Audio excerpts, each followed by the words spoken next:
हमारे यहाँ एक ही सिद्धांत है, पहले से लेकर आखिरी तक हम परमात्मा को कभी भी कर्ता नहीं मानते। पर इसका अर्थ ये नहीं है कि हम आस्तिक नहीं हैं।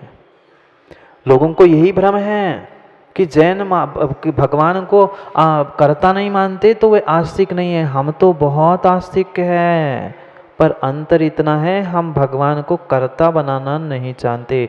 क्या भगवान हमारा मुनीम है? क्या भगवान हमारा मुनीम है, हिसाब किताब करने वाला कि किसने कितने पाप किए, किसने क्या किया? कर्ता भी नहीं है और मुनीम भी नहीं है। अगर आप स्वयं कह रहे हो चंद्रे जी जो जैसा करता है उसके कल कर्म के हिसाब से फल दे रहे भगवान, तो भगवान को मुनीम नहीं बनाया क्या आपने? हिसाब किताब करने वाला भी तो चाहिए पड़ेगा उनके पास। इसने इतने पाप किए, इसको नरक भेज दो। इसने इतने अच्छे काम किए, दान पुण्य किए, इसे स्वर्ग में भेज दो। ऐसी कहीं भी व्यवस्था नहीं है। ये कठपुतली का खेल हो जाएगा। कठपुतली का कभी हाथ, कभी पैर, कभी सर, कोई करने वाला नहीं है। एकांत से मत स्वीकार करना कोई भी विषय को। वह परिपूर्ण रूप से मैं अपने परिणामों का ही करता हूँ। आज तक जो भ्रम था, किसके कारण दुखी रहे? व्यवहार पक्ष को समझकर सगे संबंधी उन सबका कर्ता कर्ता बनकर हम दुखी थे, पर वास्तविकता में हम कर्ता किसी के नहीं हैं। किसी के नहीं है क्या? किसी के नहीं है क्या? है भी और नहीं भी। वकील साहब, इस दोनों समझना होगा, एक साथ व्यवहार और एक साथ निश्चय। निश्चय का विषय भिन्न स्थान पर और व्यवहार का विषय भिन्न स्थान पर। ऐसा कतई संभव नहीं है। जहाँ पर निश्चय लगाओगे वहीं पर व्यवहार नए से भी कथन को समझना होगा, तब सत्य की पहचान हो पाएगी। बहुत अच्छी बात आज कुंद स्वामी पुनः 40 नंबर के श्लोक में कहने वाले हैं। जो कल लोक के विषय में कहा था, जहाँ 6 द्रव्य षड द्रव्यानि लोकयन्ति इति लोकः। षड द्रव्यानि लोकयन्ति इति लोका, ये एक दूसरे में मिलकर जहाँ 6 द्रव्य प्राप्त होते हैं वही लोक है। और उसको 3 विभागों में काल विभाजित किया था। याद है, कल 3 विभागों में कहा था, तिव्यो हवई लोगो, 3 प्रकार का लोक, ऊर्ध्व, मध्य और अधो। अब वहाँ पर क्या क्या है, उसका विस्तार कितना है, ये इसलिए समझना है कि हम कहाँ से निकलकर कहाँ तक पहुँचे हैं और कहाँ और आगे पहुँचना है, उसकी व्यवस्था समझना बहुत ज़रूरी है। कितना विशाल हम अपने घर को, परिवार को, अपने ललितपुर को इतना बड़ा मान के बैठे हैं कि इसके बड़ा कोई और शायद होता ही नहीं है। हाँ, ये जो छोटी सोच हमारी चल रही है, उस सोच को बढ़ा करने की आवश्यकता है। अखंड अखंड आकाश के बिल्कुल बीचों बीच उस आकाश द्रव्य के जो मध्य 8 प्रदेश है, उसी 8 मध्य प्रदेश को अपने मध्य प्रदेश बनाकर यह लोक की विस्तार की व्यवस्था हमें समझनी है। 7 7 और 7, 7 राजू, 7 राजू और 7 राजू, ऐसे 343 घन राजू इस लोक का प्रमाण है। कल सामान्य रूप से नक्शा हमने देखा था, वो तो बहुत सारे लोगों के घर पे दरवाजे पर कहीं ना कहीं वह लगाई है 3 लोक का नक्शा, और नीचे लिखा भी होगा। क्या लिखा है? परस्पर उपग्रहो जीवाना। पर परस्पर उपग्रह की जगह विमल भैया परस्पर उपद्रवो जीवानाम शुरू हो गया। हाँ, वास्तविकता है। उस 3 लोक के उस चित्र के ही विषय में हमें समझना है। 343 घन राजू इस लोक का पूर्ण प्रमाण है। अगर उसकी ऊंचाई देखे तो वह 14 राजू है, और वही ऊंचाई के साथ साथ दक्षिणोत्तर नाप लेंगे, दक्षिणोत्तर पीछे से आगे तक का, वह 7 राजू है, ऊंचाई 14 है, और फिर भी वह पूर्व से पश्चिम नीचे 7 है, पुनः 1 है, पुनः 5 है और पुनः 1 है। सबसे कम 1 जहाँ सिद्धशिला है, पुनः 5, पुनः 1 और पुनः 7। ऐसे ये विस्तार वाला एक भौगोलिक रूप से उसको भी समझना आवश्यक है, क्योंकि कहाँ कहाँ कैसे कैसे हम दुख और सुख भोग के आए हैं, उनकी व्यवस्था समझनी है। आज ऐसे भी जीव हुए हैं, आज ऐसे भी जीव हुए हैं, वे साफ साफ कहते हैं कि नरक स्वर्ग तो होता ही नहीं है। हाँ, ऐसे जीव मिले, ऐसे जीव मिले हमें। वो कहते, क्या महाराज जी, कहाँ आप स्वर्ग और नरकों की बातें करते हो? जिसके घर में धन संपत्ति है, सब कुछ मिल रहा है, भोग मिल रहे हैं, वही स्वर्ग है, और जिसके यहाँ खाने के लिए रोटी नहीं है, वह नरक है। ये भ्रम है। प्रत्येक बात आंखों देखी ही हो जरूरी नहीं है, कुछ परोक्ष प्रमाण भी होते हैं, कुछ आगम से भी प्रमाण को हमें समझना होगा। क्योंकि उनका कहना है, आप गए क्या नरक स्वर्ग देखने के लिए? नहीं जा सकते तो होता नहीं है। तो मैं उनके लिए पूछ रहा हूँ, चंद्रेश जैसे पंडित जी के लिए, कि आप अमेरिका गए क्या? आप अमेरिका गए क्या? तो अमेरिका नहीं है ना। आप अमेरिका नहीं गए मतलब अमेरिका नहीं है, वो तो कह लिया है लोगों ने। आप कहाँ देखा? आप गए क्या, मैं पूछ रहा हूँ। आप नहीं गए मतलब नहीं है ना, आपके हिसाब से नहीं है, जो गया उनका विषय है। तो वैसे ही जो हो के आए, वे स्वयं कह रहे हैं ना कि नरक स्वर्ग होता है, उनकी बात मान लो ना। ये जो कुछ भी आचार्य भगवान कह रहे हैं, भगवान की वाणी में घिरा है, उन्होंने साक्षात देखा है, उनकी बात मान लो ना। जब वैज्ञानिक कहता है वकील साहब, उसकी बात तो आप लोग मान लेते हो। हम नहीं गए, वैज्ञानिक पहुंचाया, वैज्ञानिक भी सही में नहीं पहुंचे चंद्र पे, पर फिर भी कह रहे हैं कि पहुंचाए, उसकी बात स्वीकार है। पर जिनवाणी की, आचार्यों की हमें स्वीकार नहीं है। यही तो सम्यक दर्शन, श्रद्धान मिथ्यात आदि का भेद समझना होगा। समझते हैं 40 नंबर के श्लोक में जो 3 लोक की व्यवस्था बनाई थी, उनमें कौन कहाँ कैसे वह परिभ्रमण कर रहा है, उसको समझना है, नापना है हमें। उस मेरु पर्वत की सहायता से पहले श्लोक को पढ़ते हैं और उसके बाद आगे की विषय को समझने का प्रयास करते हैं। निर्याहवन्ति हिठा मज्जे दिसंवरासो संघा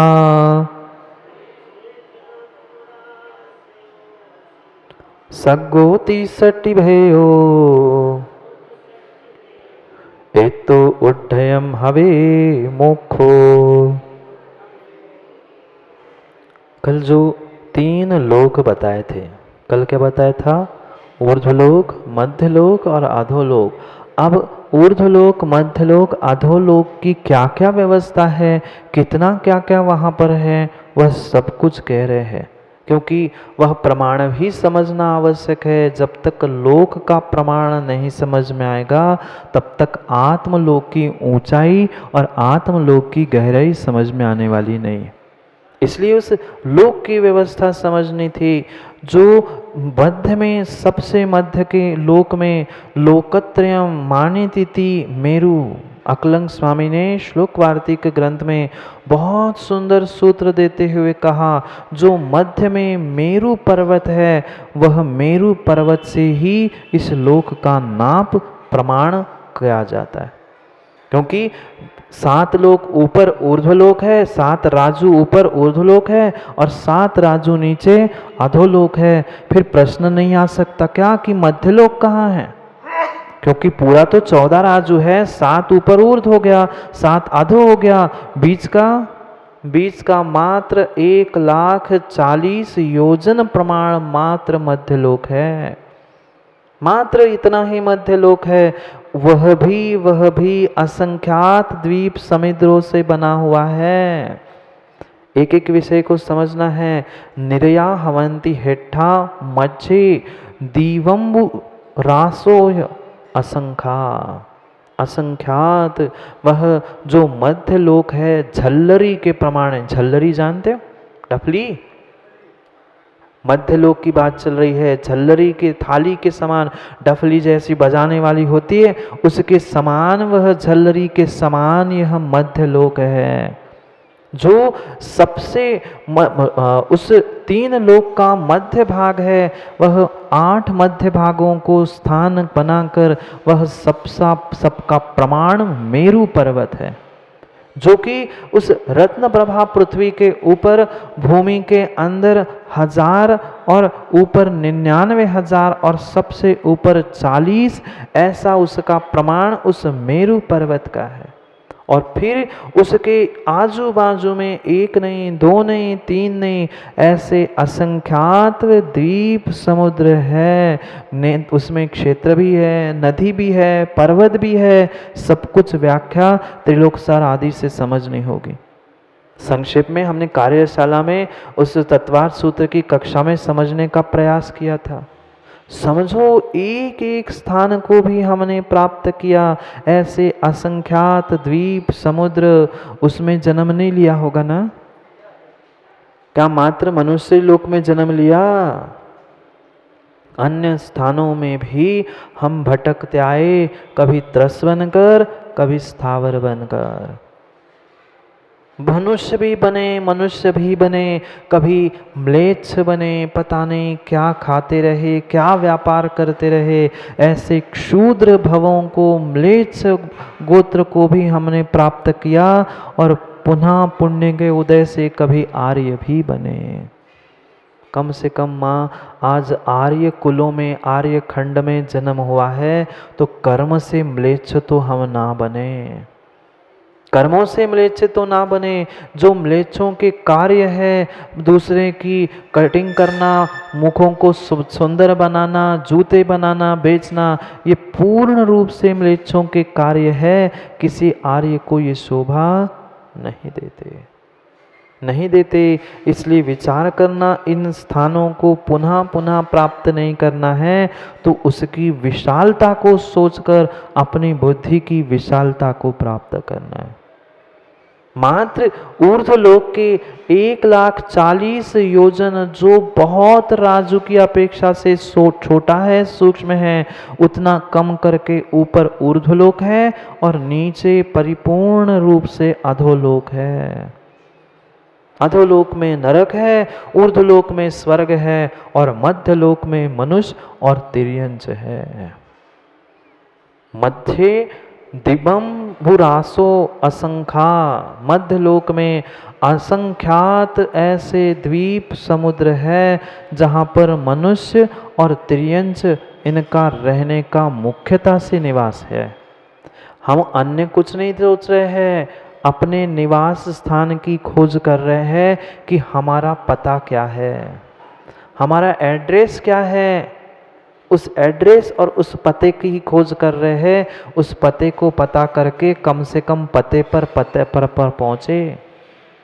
लिफाफे पर पता तो लिख दिया, लिफाफे पर पता तो लिख दिया वकील साहब ने, पर जाके उस डिब्बे में या पोस्ट ऑफिस में देना भी तो पड़ेगा। पता लिख के टेबल पे रख देना, पते पे पहुँचेगा पता। ऐसे ही हमारे साथ है, पता लिख के रखा है, पता हमें याद भी है, पर पते को पते पर पहुंचाने का प्रयास नहीं किया, लिख के धर दिया है। सब जिनवाणी में पता लिखा है, पर डालोगे कब, कहाँ डालना है वकील साहब?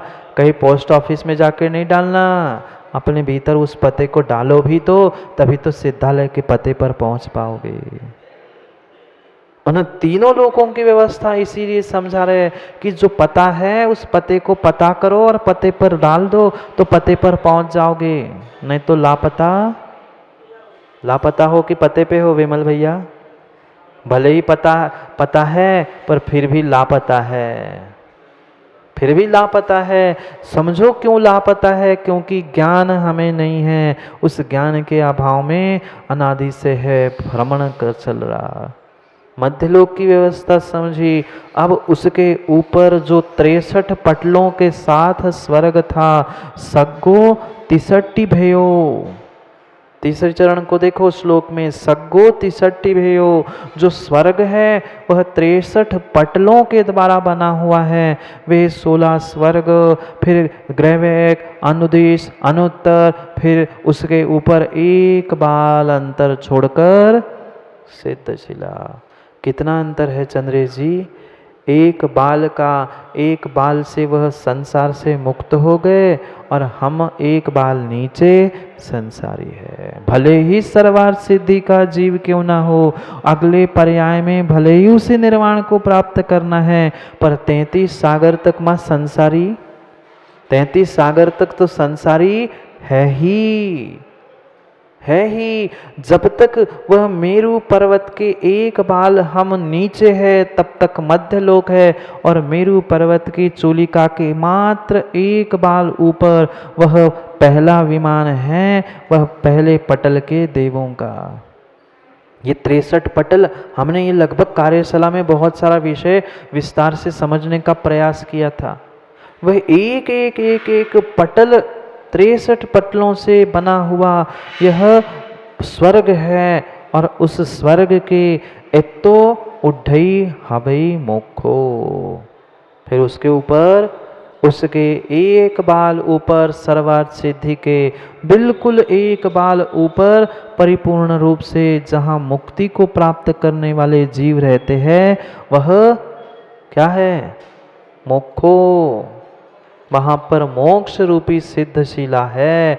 कहाँ? सबसे ऊपर 3 लोक के तिलक के रूप में। हाँ, सिद्धालय वाले कैसे देखेंगे? क्यों देखेंगे? आप अपने छत के ऊपर कौन है देख पाते हो? छत के ऊपर के लोगों को देख पाते हो क्या? बोलो ना। नहीं देख पाते। फिर उनके जो अवधि ज्ञान की सीमा के बाहर का विषय है को वे जान पाएंगे? सर्वार्थ सिद्धि के उन देवों का जो अवधि ज्ञान होता है, पता है क्या? सर्वार्थ सिद्धि के देवों का जो अवधि ज्ञान है उसकी सीमा सर्वावधि उनके पास कैसी होगी? सर्वार्थ सिद्धि के पास सर्वावधि ज्ञान नहीं होता पंडित जी, भूल मत करो। सर्वावधि निर्ग्रंथ मुनिराज को जो तद्भव मोक्षगामी है उनको ही होता है, सर्वार्थ सिद्धि के देवों को नहीं होता। सिद्धांतों में गड़बड़ मत करो। कितना ही अच्छा सर्व अवधि ज्ञान हो, उनकी सीमा उनके विमान के ध्वजदंड तक ही ऊपर की होती है, नीचे की सीमा अधिक होती है। ये सिद्धांत समझना होगा। भले ही एक बाल का अंतर है, तो क्या मेरु पर्वत की चूलिका पे पहुंचकर स्वर्गों का ज्ञान किया जा सकता है? फिर स्वर्ग के अंतिम चरम सीमा पे पहुंचकर सर्वार्थ सिद्धि का ज्ञान नहीं होगा। क्या आप सिद्धालय में नहीं गए क्या आज तक सिद्धालय में नहीं गए क्या वकील साहब? आज तक जितने यहाँ बैठे सब सिद्धालय में वो पहुँच के आए हैं, पर अंतर इतना है जयकुमार वकील साहब निगोदिया बन के गए हैं, अब मुक्त अपना बन के जाना है। जाके आए ना तो बताओ ना कैसी है सिद्धशिला? वे तो सर्वार्थ सिद्धि के देव तो पहुंच नहीं सकते, पर आप पहुंच के आए हो, हम पहुंच के आए हैं, पर हमें भूल चुके हैं कि हम वहां भी पहुंचे तो राग द्वेष के कारण ही पहुंचे। एक सांस में 8-10 बार।